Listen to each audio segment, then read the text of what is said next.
Okay, I wasn't going to make this video because I've got plenty to work on and I've always thought of these videos as fun but kind of self-indulgent, but no less than 5 times was I asked about it by 5 different people, or maybe by the same person who made a bunch of different accounts to ask, who knows, but that's enough to make me throw something together. You know the deal, it's called music and it's called the year of 2025. This is my 5th year of making this video where I say it was a turbulent, busy year, and here's another one, perhaps even more than some of the previous ones. But good albums is one of the spoonfuls of sugar we get to go along with a perpetual feeling of plodding day by day into the abyss. You also know the deal with my list in particular. I feel like I listened even less widely this year than previous years. There is no best in art, etc., all that stuff, what have you, if you will. And I'm also going to be even quicker with this than previous years because I've got a lot of other projects, including YouTube videos, don't worry, that I'm slogging through. But if this connects someone to something they will like greatly, it will have been worth the time. All right, here we go. First, non-metal. For weird jazz / new music, check out Will Mason's albums. For weird hip-hop, check out Billy Woods and the new Clipping album. And from more mainstream pop, check out Rosalia's album, which is quite experimental. The Bad Bunny album, which has some of the absolute bops of the year, and the Lady Gaga album, which is honestly kind of metal. And then there's the Slept On Award, which I give to an album that didn't come out this year, but that I really got into for the first time this year. Before Ozzy died, I had decided to listen back through the whole Black Sabbath discography in order, and there were a few gems in basically every album, but especially in this album, Technical Ecstasy, which I hadn't really noticed before. It has some real experimental moments and one really, really good song, You Won't Change Me.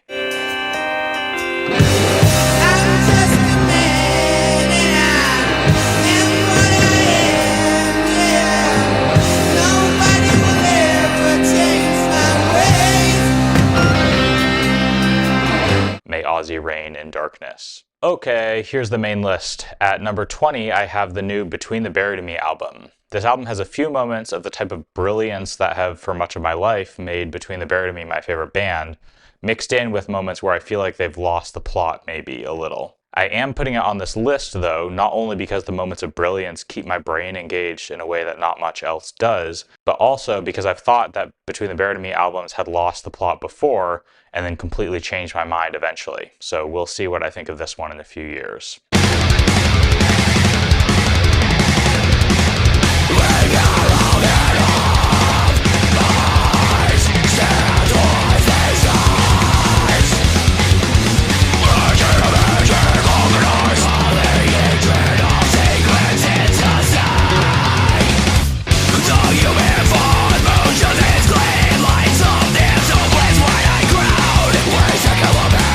At number 19, I have the gazillion-ton slab of oozing pig iron that is the new Primitive Man album. I think it's easy to hear this music as just that's the heavy part for an hour straight, and that's still true for this one. But there's also maybe some more variety, some up-tempo stuff, some different textures, which makes the whole thing weigh even more. Don't ask me about the physics of all of this. Great, dark, hateful music that feels like how it feels to live through the slow-moving train wreck of an ongoing fascist takeover in the US. This is also the first of a kind of theme for a lot of these this year, which is albums from bands that had albums that I really liked a while ago, and then I kind of took a few albums off, and then the 2025 album really, really got to me.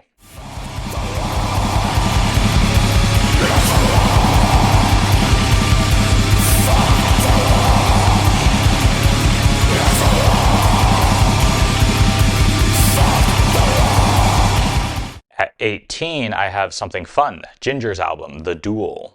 There's no way around it. They've got riffs, they've got grooves, and this is, as far as I'm concerned, what As the Palaces Burn or Ashes of the Wake sounds like in the post-gent world adjusted for complexity inflation.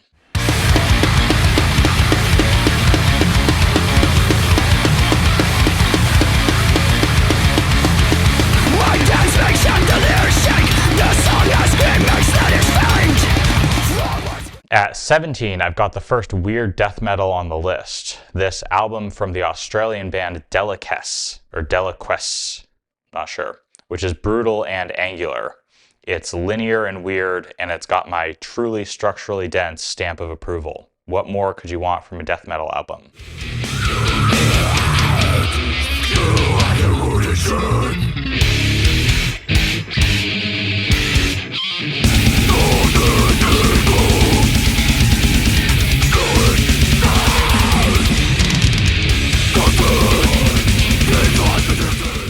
At 16, how about that Pupil Slicer, making new math metal that the whole family can enjoy? This album feels like a continuation of the aesthetic of the last track from their last album, and that bouncy, catchy thread gels nicely with the more skronky, chug-screech mathcore stuff.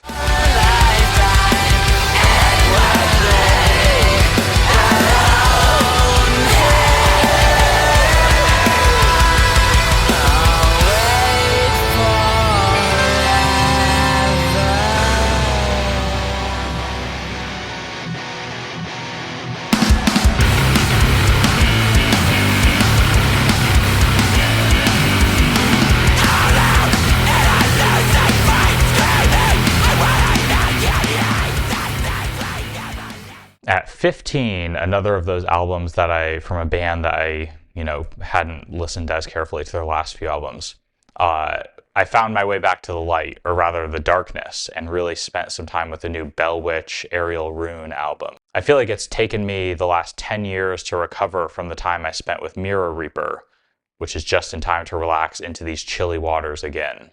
There's bleakness here, but it's a warm, soulful, human bleakness.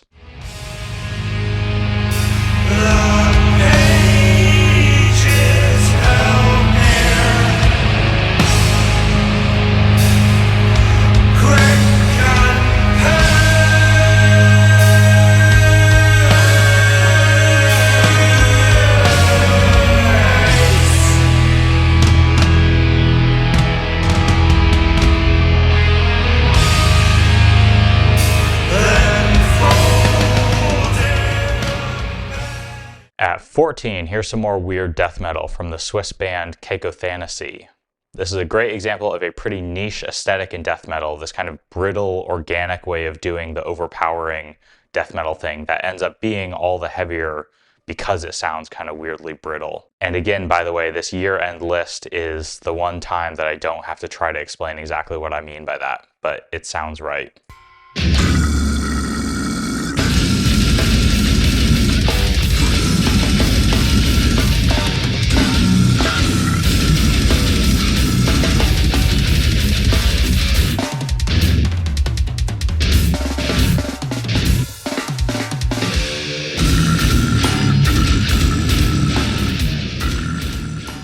At 13, I've got the Krallice Award for an album by Krallice, which in this case goes to No Hope by Krallice. My only beef with this is that it's short. Krallice remains an everlasting font of exactly the type of esoteric ear candy I'm buying.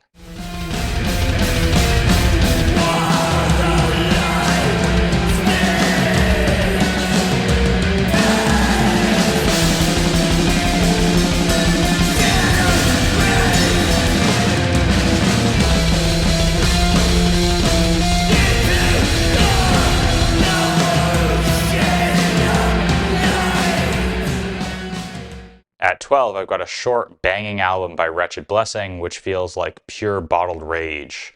Another album for the times, by which I mean the year when, among many other things, fascism became mainstream in the US.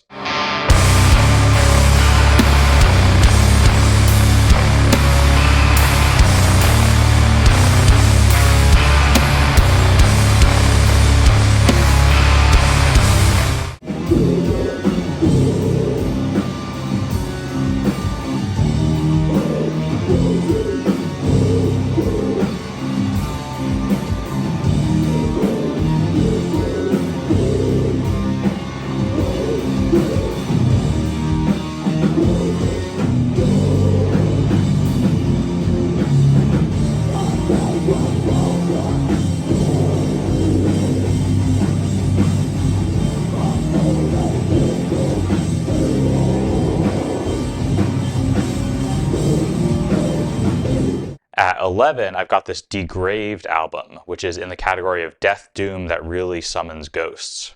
We played a show with them over the summer, and this stuff was also super sick live. Here's a clip of that.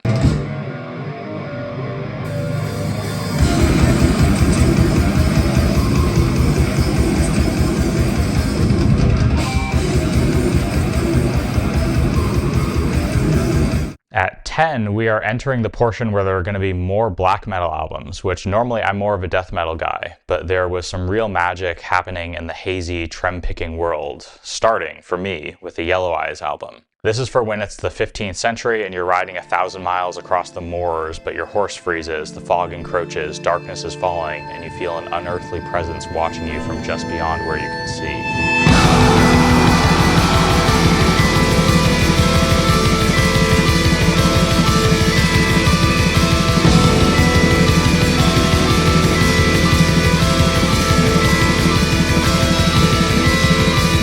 At 9, just because I said there's more black metal doesn't mean we're done with death metal. Here it is, the gloriously depraved Glorious Depravity album, Death Never Sleeps. I played not 1 but 2 shows with them last year and saw them one other time, and it's just such good, honest, straight shooting death metal. Here's the crushing same riff but slower in Slaughter of the Gerontocrats, and a little bit of the part after that where they don't get bogged down but keep it moving for the rest of the song and the rest of the album.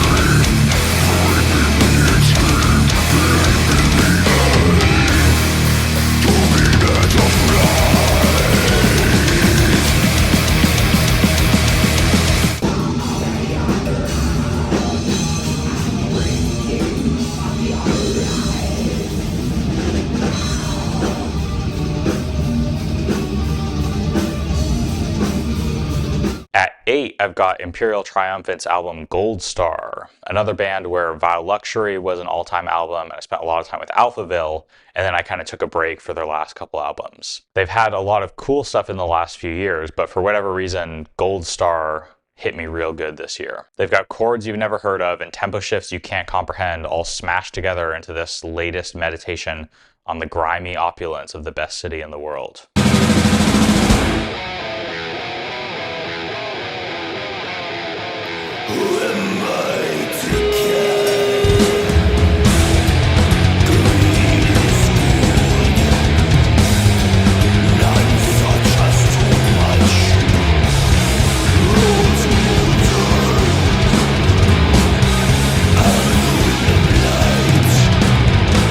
At 7, it's this album by Vilyata, Wild Hajarta, if you will.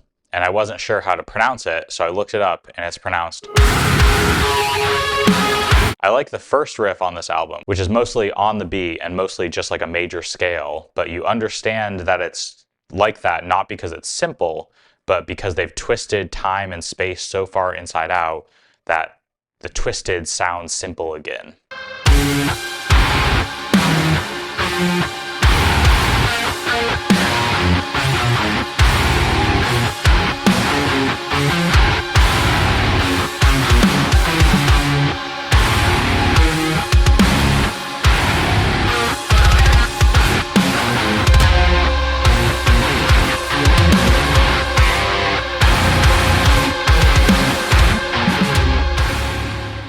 At 6, I'm completing this thread of bands that I really like but hadn't put too much time into their last few albums, but their 2025 album really got me good. This time, it's the new Death Heaven album. Lonely People with Power is simply so good. I especially like when they do this thing that hasn't stood out to me much since New Bermuda, where they do honest-to-goodness riffs to cut the washiness of the trem-picked chord sections.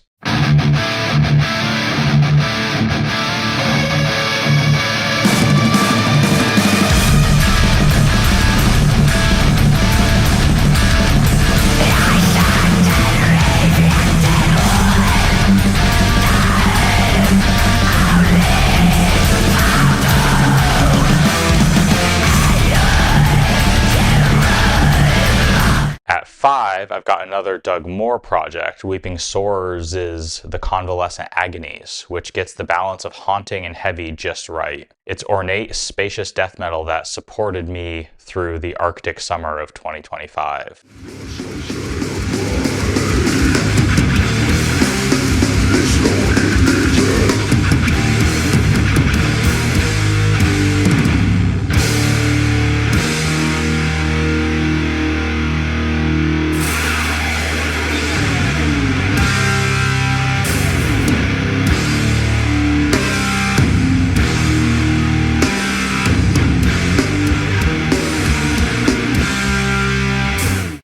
4, I've got the Car Bomb EP. Car Bomb is basically the best thing you can listen to. Only problem is, it's only an EP. Here's the beautiful ring mod breakdown near the end of it.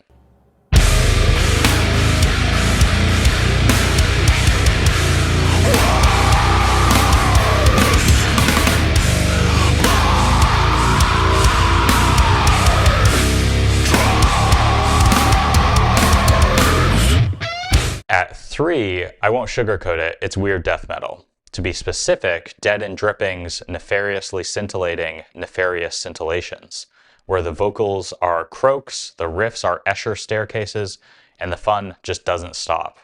It feels like Gorguts' Obscura, but adjusted for weirdness inflation as well as complexity inflation.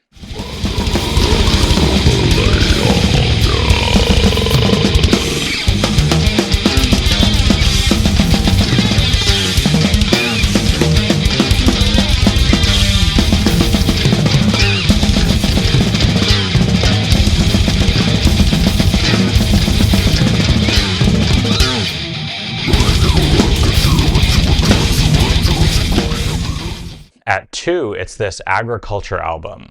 I was shaken to my core when I saw them at Subterranean Dissonance Fest last year.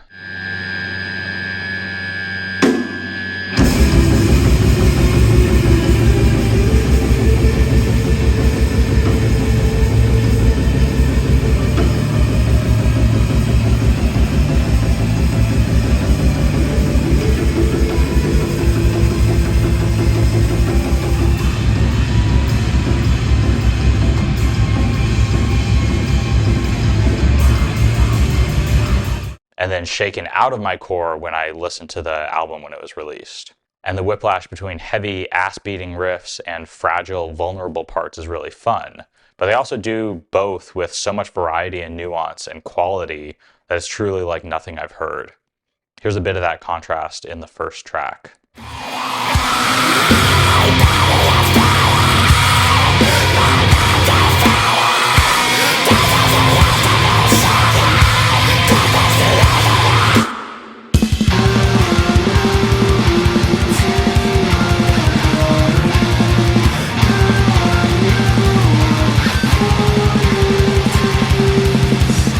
And here we go, big number 1. For me, it's going to be I Don't Want to See You in Heaven by the Callous Cowboys. You thought I was going to like switch shirts or whatever? Nah, you don't care. You don't remember what I've done in the other videos.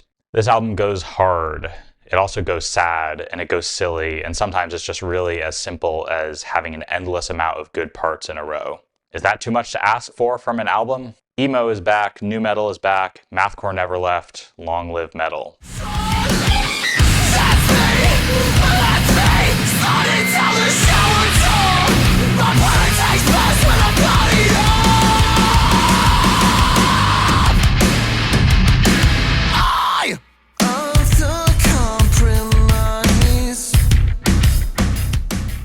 Here's a highlight, a very unexpected Bjork quote in the last track.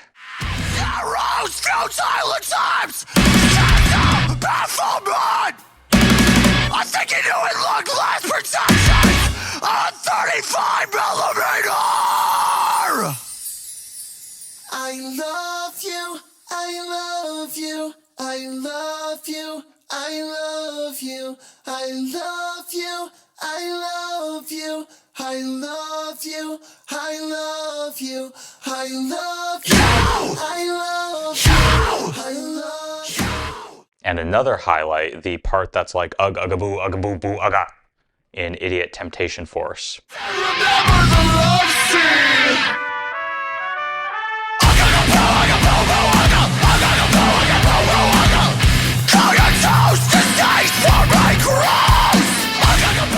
This album almost never sits still for more than like 10 seconds, and I find myself enjoying everywhere it goes.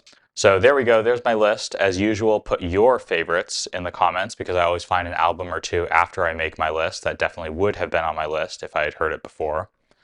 I'm going to link Bandcamp pages for all of these in the description, and I also made a Qobuz playlist, I don't know how to pronounce it, which is this streaming service I've settled on after quitting Spotify a few years ago. Spotify is terrible for like every reason, and streaming in general is bad, and every company will probably eventually disappoint you, so who knows how well this endorsement will age. But so far, Qobuz works well if you're looking to de-Spotify. It's cheaper, it's higher quality audio, they have at least a coherent anti-AI in music and pro-artist stance and policies, and it doesn't have all the garbage nonsense features that no one wanted that were constantly cluttering everything on Spotify and Tidal. This was also the year I started playing gigs with both my bands, Florid Exorcist and A Feeling Entity, so keep an eye out for more gigs, especially in the New York area. I moved, but I'm still flying back to play gigs. And we'll be recording albums with both bands this summer, so also keep an ear out for those. I like to look back at the year and think that I didn't know any of these albums at the start of 2025. And so maybe by the end of 2026, there will be a bunch more metal albums that I care a lot about. That's a nice thought. Buy music, buy merch, go to shows of all sizes, support artists. AI has no place in music or art. And one more thing, see ya.